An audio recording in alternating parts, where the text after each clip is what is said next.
তো এখানে বছরে বৃষ্টি খুব কমই হয়, কিন্তু রোদ্দুরটা প্রচুর পরিমাণে পড়ে যেহেতু ডেজার্ট এরিয়া। তো এখন আমি তো গাছের ছাওয়ায় বসে আছি, তাই বুঝতে পারছি না। তোমরা সবাই কেমন আছো? তো এইসবই ডিউটি শেষ করে আসলাম, তো এখন একটু বাইরে বসে আছি। তো ওমানে এখন যেরকম গরম আছে তোমরা একটু দেখতেই পাচ্ছ। মানে আমি তো গাছের ছাওয়াতে বসে আছি তাই বুঝতে পারছি না, কিন্তু আশেপাশে যে মানে ফাঁকা জায়গা, মরুভূমি জায়গা, কমসে কম এখন নর্মাল গরম পড়েছে সবে, তো নর্মাল কমসে কম 35-40 ডিগ্রি এখন চলছে।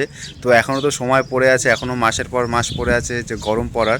তো এখানে বছরে বৃষ্টি খুব কমই হয়, কিন্তু রোদ্দুরটা প্রচুর পরিমাণে পড়ে যেহেতু ডেজার্ট এরিয়া। তো এখন আমি তো গাছের ছাওয়ায় বসে আছি তাই বুঝতে পারছি না, কিন্তু তোমাকে একটু চারিদিকটা আমি যদি দেখাই, মানে ডেজার্টের ভিতরটা, ঠিক আছে, এই যে বর্ডারটার ওপারে ডেজার্ট, আরও গরম, মানে বালির জন্য আরও প্রচুর বেশি মানে পরিমাণে গরম পড়ে ওখানে।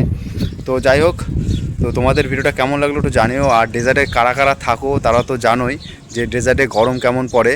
আর যারা জানো না তারা গুগলে হয়তো সার্চ করতেও পারো যে ডেজার্টে মোটামুটি প্রত্যেকটা বছরই 45-50 অবধি যায় গরম।